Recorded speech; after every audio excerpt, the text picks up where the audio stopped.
Voilà. Donc, dans cet exercice, la première question, préciser le référentiel d'étude et le système étudié.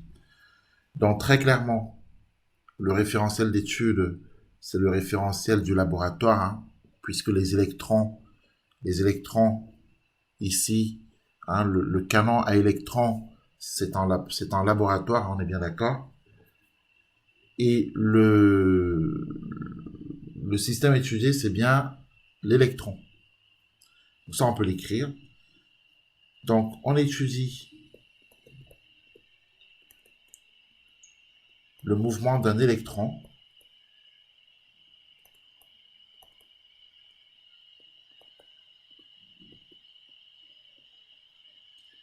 qui est ici, bien sûr, le système étudié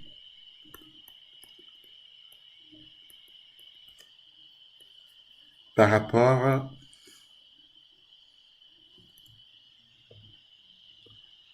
au référentiel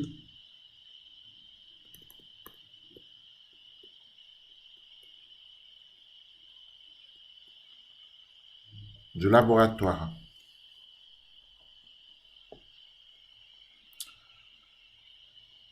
Deuxième question. Établir l'expression du vecteur accélération AG de l'électron.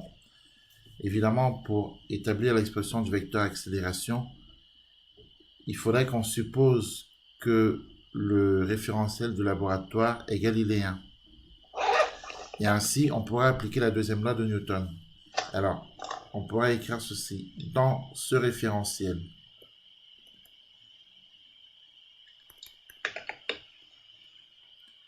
du laboratoire, supposé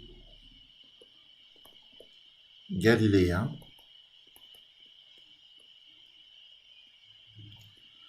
donc on applique la deuxième loi de Newton.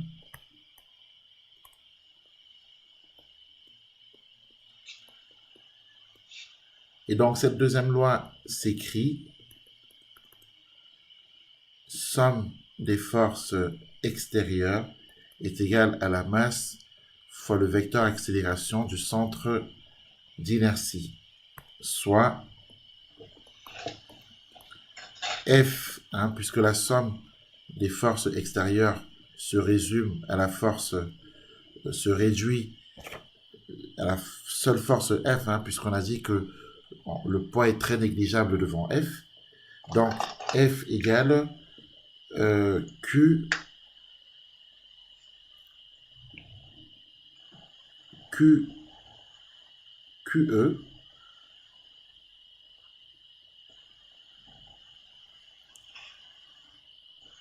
Alors, on va l'écrire d'une autre manière.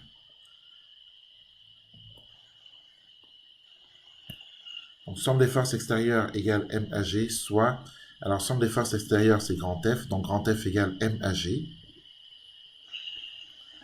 Ce qui nous donne, alors grand F c'est Q fois E, QE égale MAG. Q c'est moins E, puisque Q c'est la charge d'un électron, donc ça fait moins E égale MAG. Et comme on veut exprimer AG, bah, du coup on obtient que AG, le vecteur accélération du centre d'inertie, est égal à moins E sur M.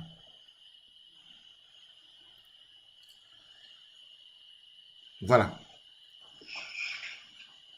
Donc je rappelle que le poids est absent de la résultante des forces, puisqu'on a dit que le poids est très négligeable, ou négligeable si vous voulez, devant la force électrique grand F.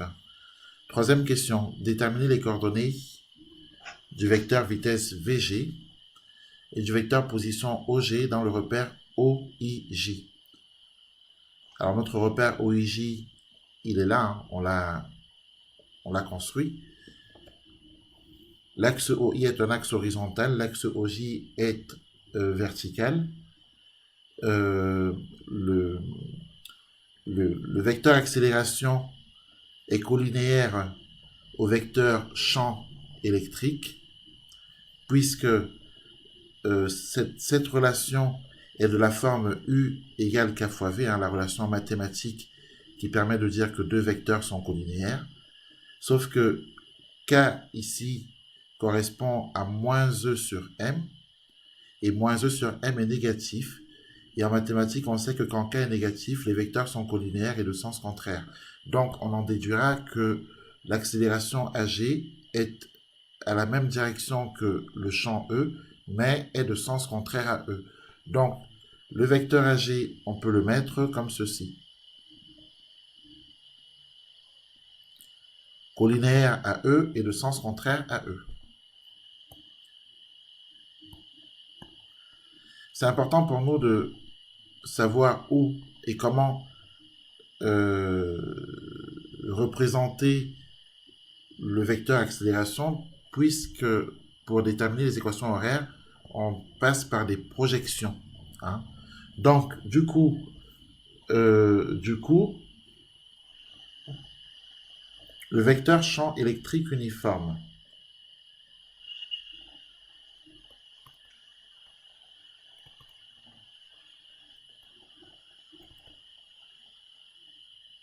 qui est le vecteur E, d'accord, a les coordonnées suivantes dans le repère OIJ.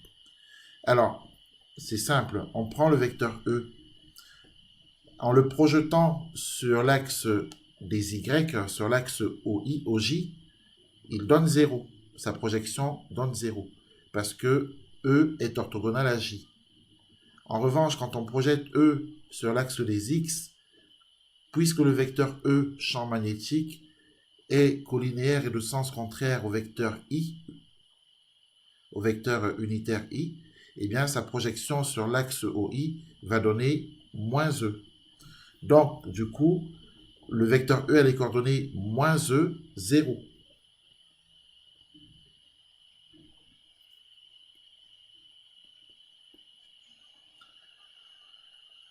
Le vecteur AG, on l'a représenté. L'accélération AG, on a besoin de déterminer ses composantes AX, AY. Pour déterminer la composante AX du vecteur AG, d'accord, on va utiliser le fait que AG égale moins E sur M. Eh bien, c'est exactement cette relation-ci qu'on va projeter sur l'axe OI, d'une part, et sur l'axe OJ, d'autre part. Sauf que la projection du vecteur E lui-même, ici, sur l'axe OI, a donné moins E. Donc, ça veut dire que la composante AX, bah, ça va être en fait moins E sur M fois le vecteur E projeté sur X, c'est-à-dire fois moins E. Puisque lui, projeté sur X, il donne moins E.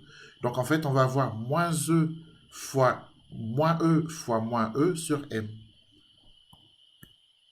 Ici. Donc, moins E fois moins E sur M. Autrement dire, M.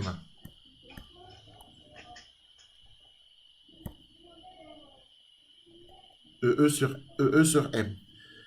Ensuite, de même, la projection du vecteur E, on l'a vu sur l'axe, cette fois-ci des Y, sur l'axe OJ, nous donne 0. Hein? Donc, ici, on obtient 0 quand on projette le vecteur E qui est ici sur l'axe des Y.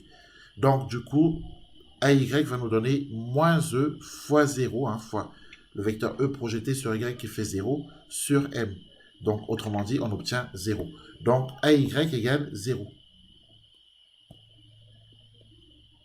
Voilà pour les composantes du vecteur accélération.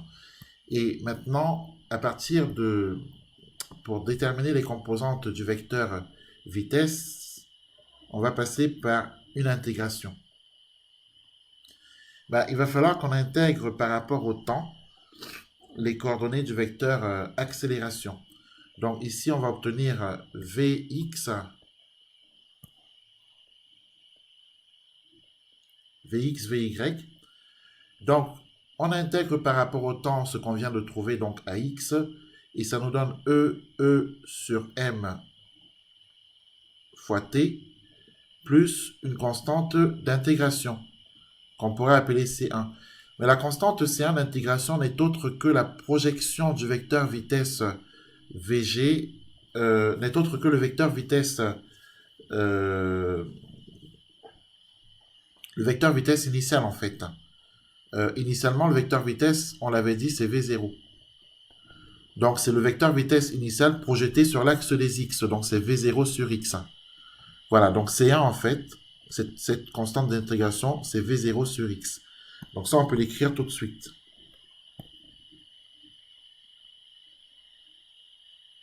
Ensuite, Vy. Vy, étant donné que AY fait 0, une primitive, les primitives de 0 sont des constantes. Donc Vy en fait est une constante. Hein, est une constante. Et cette constante, c'est V0 sur Y. Puisque cette constante n'est autre que la projection du vecteur vitesse V0 sur l'axe des Y, ce qui donne V0 sur Y. Voilà. Ensuite, il nous faut déterminer les coordonnées du vecteur position OG ou OM, qui sont X, Y, X et Y, hein, puisqu'on n'a que deux axes ici, hein, l'axe OI et l'axe OJ. Et pour déterminer les composantes du vecteur position, on va intégrer les composantes du vecteur vitesse. On va les intégrer par rapport au temps. De la même manière qu'on vient d'intégrer les composantes du vecteur accélération par rapport au temps pour obtenir les composantes du vecteur vitesse. Donc, par intégration donc, des composantes du vecteur vitesse par rapport au temps, on obtient les composantes du vecteur position et on a donc E sur M.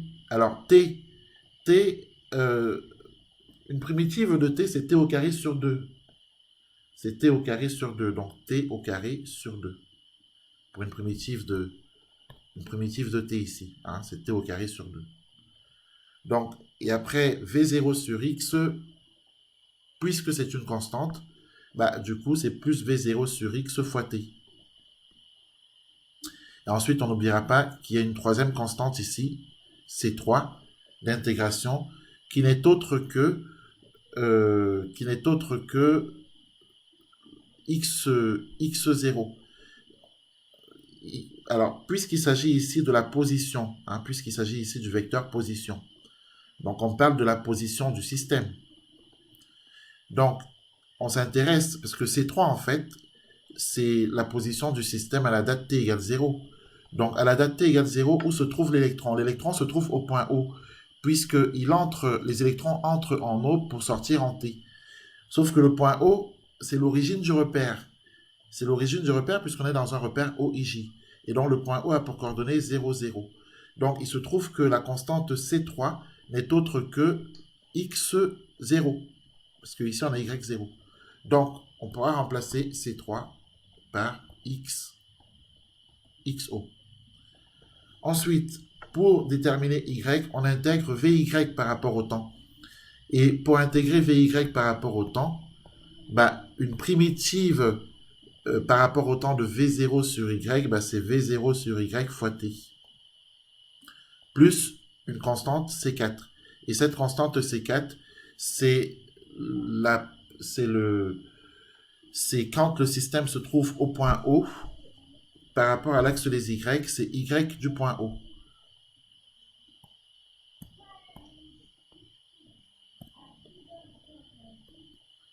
Et donc, voici comment on obtient les composantes. Après, il nous faut déterminer ensuite V0 sur X, V0 sur Y, X0, Y0. Bon, très clairement, pour déterminer ces quatre inconnus, on a besoin des conditions initiales.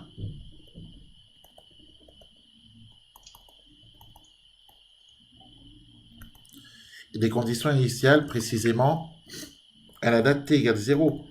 Or, à la date t égale 0, quelle est la vitesse du système? La vitesse du système, c'est V0. C'est le vecteur vitesse V0 là, que nous avons, qui est représenté ici, qui est horizontal, dirigé, orienté vers la droite. Et ce vecteur vitesse initiale V0, projeté sur l'axe des X, donne V0, puisque le vecteur vitesse initiale V0 a la même direction que le vecteur unitaire I, et le même sens. Donc V0 projeté sur OI, sur l'axe OI ou sur X, donne V0. En revanche, le vecteur vitesse V0 projeté sur l'axe des Y, qui est un axe vertical, donnera 0. Donc, très clairement, les coordonnées du vecteur vitesse V0 sont pour l'axe des X V0 et pour l'axe des Y 0.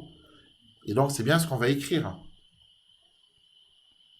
Donc, à la date t égale 0 secondes, les coordonnées du vecteur vitesse sont V0 et 0. Et de même, à la date t égale 0, les coordonnées du vecteur position. Il faut penser que le système se trouve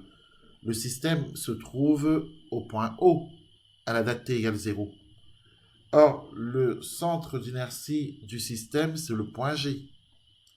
Donc, on peut dire que le vecteur OG a pour coordonnées 0, 0. Mais pensons de façon générale que le point O, c'est le point de coordonnées 0, 0. Or, le système se trouve au point O à cette date-là, t égale 0. Donc, du coup, très clairement, on obtient que x0 c'est 0, y0 c'est 0, v0 sur y c'est 0, puisque ici, ce qu'on a ici, ce n'est autre que v0 sur y, et ce qu'on a ici, ce n'est autre que v0 sur x. Et donc v0 sur x, c'est v0. Voilà. Et ici, ce qu'on a ici, c'est xo, et ici, yo. Donc, on pourrait écrire ceci. On pourrait écrire que les composantes du vecteur accélération sont ax égale e sur m. On est bien d'accord que ça n'a pas changé. C'est ce qu'on avait déjà. AY fait 0.